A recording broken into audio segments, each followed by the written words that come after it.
Bayangkan sebuah ponsel keluaran terbaru. Desainnya mewah, layarnya jernih, dan kelihatannya sangat mahal. Tapi begitu Anda mencoba memasang aplikasi paling dasar, seperti hati nurani atau ketulusan, sistemnya langsung error. File tidak ditemukan. Begitulah cara kerja mental seorang narsistik. Di luar mereka menampilkan citra sukses dan penuh percaya diri. Namun di dalam, fungsi dasar sebagai manusia justru hilang.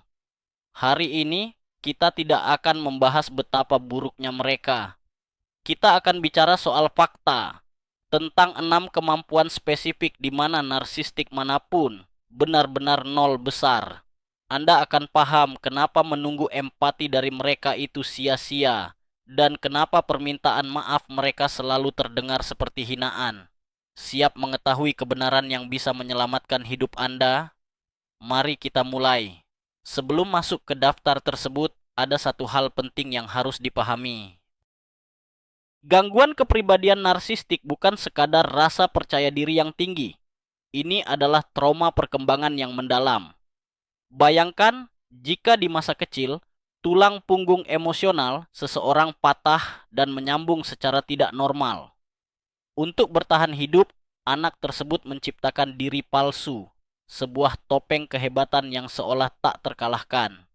Seluruh energi mental mereka habis hanya untuk menjaga topeng ini. Mereka tidak punya sisa energi untuk mengembangkan kemampuan yang menghubungkan mereka dengan orang lain. Bagi seorang narsistik, orang lain bukanlah manusia yang punya perasaan, melainkan objek, sebuah fungsi, atau cermin untuk melihat pantulan diri mereka sendiri. Saat kita menuntut rasa kemanusiaan dari mereka, itu sama saja seperti meminta sebuah pemanggang roti untuk mengubah sebuah simfoni musik. Hal itu memang tidak ada dalam pengaturan pabrik mereka.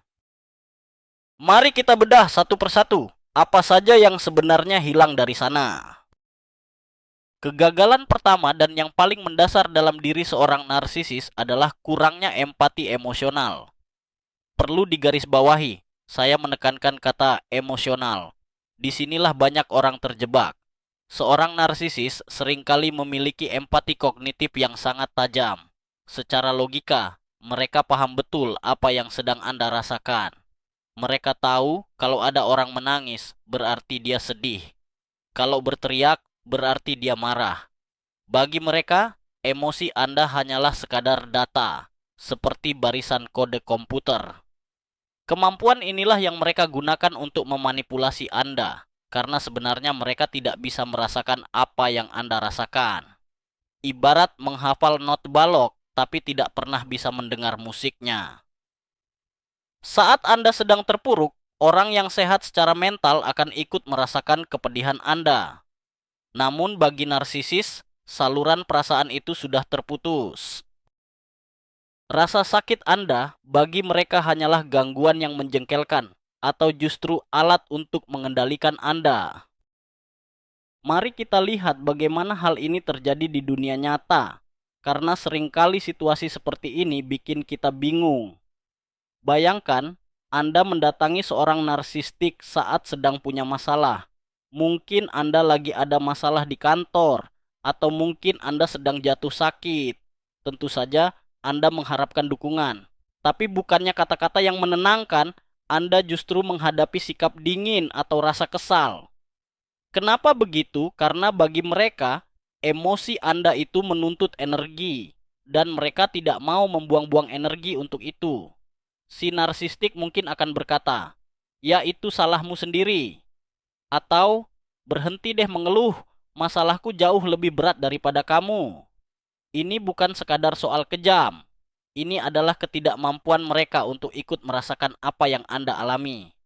Bagi mereka, tangisan Anda itu ibarat suara bising mesin bor dari rumah tetangga. Tidak ada rasa simpati sedikit pun, yang ada hanyalah rasa terganggu dan keinginan supaya suara itu cepat berhenti. Ada satu lagi sisi empati yang sama sekali tidak dimiliki oleh seorang narsistik, yaitu kemampuan untuk ikut bahagia atas keberhasilan orang lain. Padahal, kelihatannya ini jauh lebih mudah daripada ikut merasakan kesedihan tapi kenyataannya tidak bagi mereka. Bagi seorang narsistik, kesuksesan orang lain justru dianggap sebagai penghinaan pribadi. Saat Anda berhasil mencapai sesuatu, mereka merasa seolah-olah ada sesuatu yang direnggut dari hidup mereka. Di mata mereka, dunia adalah sebuah persaingan. Jika Anda menang, itu berarti mereka kalah. Itulah sebabnya alih-alih memberikan ucapan selamat yang tulus, Anda mungkin akan mendengar komentar seperti, "Ah, kamu cuma lagi beruntung." Atau, "Kita lihat saja sampai kapan ini akan bertahan." Mereka benar-benar tidak mampu merasa bangga atau bahagia untuk pasangan, sahabat, bahkan anak mereka sendiri. Karena pada akhirnya, rasa iri telah menghanguskan segala perasaan lainnya. Kemampuan kedua yang sama sekali tidak dimiliki oleh seorang narsistik adalah keutuhan persepsi, atau yang dalam dunia psikologi sering disebut dengan istilah object constancy. Kedengarannya mungkin rumit, tapi sebenarnya sangat sederhana. Bayangkan Anda sedang bertengkar hebat dengan orang yang paling Anda cintai. Anda merasa marah dan sakit hati, tapi jauh di dalam lubuk hati, Anda tetap sadar bahwa Anda menyayanginya. Rasa sayang itu tidak hilang, hanya saja tertutup sementara oleh amarah. Nah, seorang narsistik tidak punya kemampuan ini. Bagi mereka, seseorang hanya bisa terlihat sebagai sosok yang sangat baik atau sangat buruk dalam satu waktu. Tidak ada jalan tengah, tidak ada area abu-abu, semuanya hanya hitam atau putih.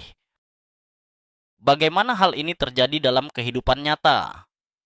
Saat terjadi konflik, seorang narsistik tidak hanya sekadar marah padamu. Dia benar-benar membencimu. Dalam sekejap, di pikirannya kamu berubah dari sosok cinta sejati menjadi musuh bebuyutan. Semua kenangan indah kalian terhapus seketika, persis seperti hard disk yang baru saja diformat. Itulah alasan mengapa mereka bisa bersikap sangat kejam saat bertengkar. Mereka melontarkan kata-kata yang menyakitkan karena pada detik itu, masa lalu kalian seolah tidak pernah ada. Bagi mereka, kamu hanyalah orang asing dan sebuah ancaman. Namun, 1 jam kemudian, saat suasana hati mereka berubah, mereka bisa kembali bersikap seolah tidak pernah terjadi apa-apa. Dan mereka akan benar-benar bingung mengapa kamu masih merasa sedih atau kecewa. Kurangnya kemampuan menjaga objek emosional menciptakan masalah lain. Prinsip jauh di mata, jauh di hati. Bagi seorang narsistik, jika dia tidak melihatmu secara langsung, maka secara emosional kamu dianggap tidak ada.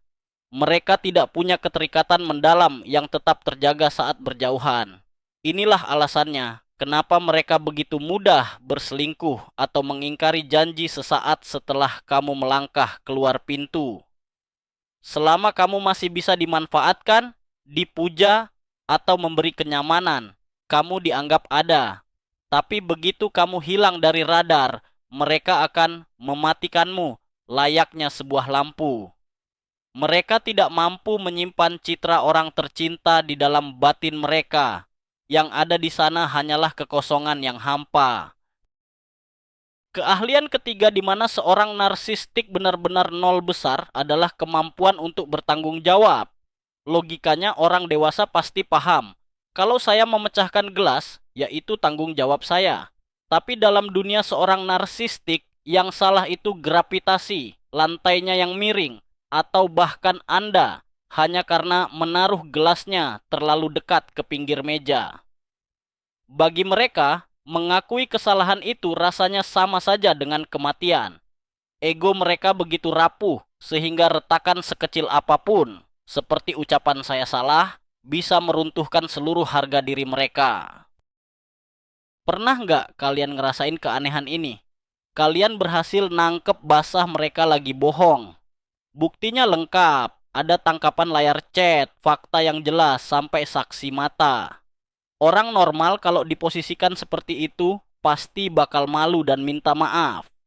Tapi apa yang dilakuin seorang narsistik? Mereka bakal ngarang cerita baru dan memutarbalikkan kenyataan saat itu juga. Kalimat andalan mereka biasanya, "Aku nggak pernah ngomong gitu. Kamu aja yang salah paham." Atau ini semua gara-gara kamu, makanya aku terpaksa lakuin itu.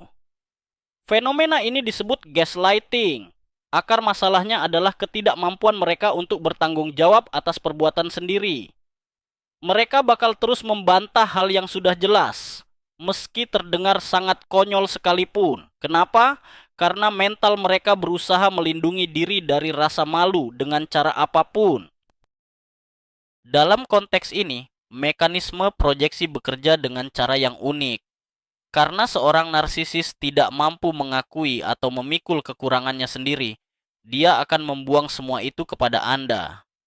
Kalau dia menuduh Anda egois, itu sebenarnya karena dia sedang merasakan keegoisannya sendiri. Kalau dia menuduh Anda selingkuh, besar kemungkinan dialah yang sebenarnya punya niat tidak jujur. Ibaratnya, dia mengambil sampah miliknya sendiri, lalu melemparnya melewati pagar ke halaman Anda. Hebatnya, dia melakukan ini dengan sangat meyakinkan sampai-sampai Anda mulai meragukan diri sendiri dan berpikir, apa jangan-jangan aku memang egois? Jawabannya, tidak. Masalahnya sederhana, seorang narsisis tidak punya prinsip bahwa kekuranganku adalah tanggung jawabku. Kemampuan keempat adalah permintaan maaf yang tulus. Di sini Anda mungkin akan menyanggah, tapi si narsis saya pernah minta maaf kok. Nah, mari kita bedah permintaan maaf tersebut lebih dalam. Permintaan maaf yang nyata terdiri dari 3 unsur. Mengakui perbuatan, saya melakukannya. Mengakui luka yang ditimbulkan, itu menyakitimu. Dan niat untuk berubah, saya tidak akan mengulanginya lagi. Bagi seorang narsistik, kata maaf hanyalah alat untuk membungkam Anda agar keadaan kembali seperti semula. Baginya, itu hanyalah sebuah transaksi atau kesepakatan, bukan bentuk penyesalan yang jujur. Permintaan maaf khas seorang narsistik biasanya terdengar seperti ini. Maaf ya kalau kamu jadi sedih. Atau, aku minta maaf kalau kamu salah menangkap maksudku. Berasa tidak bedanya, dia tidak sedang minta maaf atas perbuatannya. Dia justru minta maaf atas reaksi kamu. Kalimat itu sebenarnya punya arti. Maaf ya kalau kamu terlalu sensitif dan drama. Atau yang lebih parah lagi, maaf ya, tapi kalau saja kamu tidak memancing duluan, aku tidak akan begini. Ingat, ini bukan permintaan maaf yang tulus. Ini adalah tuduhan yang dibungkus rapi seperti kado. Seorang narsistik tidak memiliki kemampuan untuk merasakan rasa bersalah yang sehat, yaitu rasa bersalah yang memotivasi seseorang untuk memperbaiki diri. Alih-alih merasa bersalah, yang mereka rasakan adalah rasa malu yang toksik yang mereka kubur dalam-dalam di lubuk hati mereka. Coba lakukan eksperimen kecil ini. Lain kali si narsistik minta maaf, coba tanya dia dengan tenang. Memangnya kamu minta maaf karena apa? Apa sih sebenarnya kesalahanmu? Lihat saja reaksinya. Dia pasti akan langsung terdiam atau malah jadi marah. Kenapa? Karena dia tidak pernah benar-benar memikirkan tindakannya. Dia cuma mengucapkan kata ajaib itu supaya kamu berhenti protes dan kembali bisa dia atur. Bagi seorang narsistik, permintaan maaf itu seperti tombol reset. Hanya untuk mengulang permainan dari awal, bukan untuk memperbaiki kesalahan. Soal refleksi diri, mereka nol besar. Kemampuan kelima yang tidak mungkin dimiliki oleh seorang narsistik adalah keintiman dan kerentanan yang tulus. Banyak orang keliru menganggap intensitas sebagai bentuk keintiman. Di awal hubungan, si narsis mungkin akan menghujani Anda dengan perhatian atau menceritakan kisah-kisah masa kecil yang menyedihkan. Rasanya seolah-olah kalian sudah sangat dekat. Tapi ingat, itu bukan kerentanan. Itu adalah taktik untuk merekrut Anda ke dalam dunianya. Kerentanan yang sebenarnya adalah ketika saya berani menunjukkan sisi lemah saya dan percaya bahwa Anda tidak akan menyerang saya. Sebaliknya, si narsis hanya menyuguhkan sebuah versi demo yang sudah diskenariokan dengan sangat rapi. Mengapa mereka sulit sekali untuk terbuka? Karena bagi mereka, menunjukkan sisi rapuh berarti menunjukkan kelemahan. Dan dalam dunia mereka, siapapun yang lemah akan habis dimangsa. Mereka hidup dalam kondisi siaga perang yang abadi, di mana mereka merasa harus selalu memakai baju zirah. Jika Anda mencoba bicara dari hati ke hati atau berbagi ketakutan, mereka mungkin akan mencatatnya dan menggunakannya untuk menyerang Anda suatu saat nanti.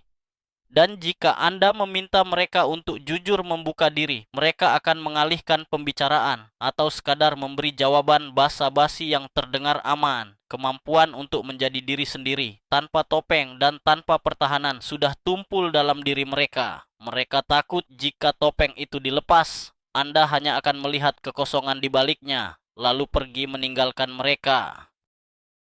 Inilah yang membuatmu selalu merasa kesepian saat menjalin hubungan dengan seorang narsisis. Meskipun dia ada di sisimu, bahkan tidur di ranjang yang sama, rasanya tetap ada dinding kaca anti peluru yang memisahkan kalian. Kamu sudah mengetuk dan berteriak sekuat tenaga, namun tak ada suara yang terdengar. Seorang narsisis tidak tahu cara membangun ikatan emosional. Mereka hanya tahu cara menciptakan ketergantungan. Dan itu adalah dua hal yang sangat berbeda. Sebuah ikatan membutuhkan dua orang yang setara, sementara ketergantungan hanya butuh majikan dan bawahan. Konsep kemitraan, di mana kedua pihak dianggap sama-sama penting, bagi mereka adalah hal yang mustahil dipahami, seperti rumitnya matematika tingkat tinggi. Dan yang terakhir, keterampilan keenam yang benar-benar tidak dimiliki oleh seorang narsisis adalah rasa syukur. Rasa terima kasih yang tulus dan hangat. Mungkin bagi kita, mengucapkan terima kasih dan merasa menghargai orang yang sudah membantu, itu hal yang mudah. Namun bagi seorang narsisis, menerima bantuan adalah sebuah pengakuan bahwa mereka tidaklah serba bisa. Itu artinya mereka membutuhkan orang lain. Dan hal ini sangat melukai ego, serta rasa luar biasa yang mereka miliki. Selain itu, mereka merasa bahwa semua orang memang sudah seharusnya melayani mereka. Inilah yang disebut dengan entitlement, sebuah perasaan bahwa mereka memiliki hak istimewa dan dunia berutang kepada mereka. Saat Anda berbuat baik kepada seorang narsisis, mereka menganggap itu sudah seharusnya. Anda memasak makan malam. Bagi mereka, itu memang sudah tugas Anda. Anda membantu masalah keuangan. Ya, kan kita pasangan, pikir mereka. Anda memberi hadiah mewah. Mereka hanya akan merasa akhirnya kamu sadar betapa istimewanya aku. Mereka tidak punya keinginan untuk membalas kebaikan dengan kebaikan. Justru sebaliknya, rasa terima kasih bagi mereka terasa seperti beban hutang. Dan seorang narsisis sangat benci merasa berhutang budi. Itulah sebabnya, bukannya mendapat ucapan terima kasih, kebaikan Anda justru seringkali disepelekan atau dianggap tidak berarti. Dengan cara inilah, mereka merasa bebas dan tidak perlu merasa wajib untuk membalas budi kepada Anda. Coba perhatikan bagaimana tingkah mereka saat ada acara atau perayaan. Seringkali mereka sengaja merusak suasana hanya karena merasa bukan lagi pusat perhatian. Atau bisa juga karena mereka malas berpura-pura senang saat menerima kado yang dianggap tidak sesuai. Mereka sama sekali tidak punya kemampuan untuk menghargai usaha orang lain. Yang mereka lihat hanyalah hasil akhirnya. Apakah ini menguntungkan saya sekarang atau tidak? Bagi mereka, orang lain itu hanyalah sebuah alat. Pernahkah Anda berterima kasih pada microwave karena sudah memanaskan makanan? Tentu tidak, karena memang itu fungsinya. Seperti itulah cara seorang narsistik memandang orang-orang di sekitarnya. Mari kita tambahkan satu detail penting lagi untuk melengkapi gambaran ini. Kemampuan untuk menertawakan diri sendiri. Seorang narsistik tidak akan pernah, camkan ini, tidak akan pernah, benar-benar menertawakan dirinya sendiri. Mereka mungkin jago mengejek orang lain, bersikap sarkastik atau bahkan sinis. Tapi menertawakan kesalahan atau kekonyolan diri sendiri. Jangan harap hal itu terlalu berisiko bagi ego mereka yang melambung tinggi. Setiap candaan yang ditujukan pada mereka akan dianggap sebagai serangan pribadi. Coba saja bercanda sedikit dan Anda akan melihat kilatan amarah atau sikap dingin yang membeku. Mereka memang punya selera humor, tapi hanya berlaku satu arah untuk menjatuhkan orang lain. Sayangnya, kenyataannya pahit. Segala kualitas seperti empati, rasa tanggung jawab, konsistensi emosional, kemampuan meminta maaf, kejujuran diri, dan rasa syukur, inilah yang menjadikan kita manusia seutuhnya. Inilah perekat yang menjaga sebuah hubungan tetap kuat.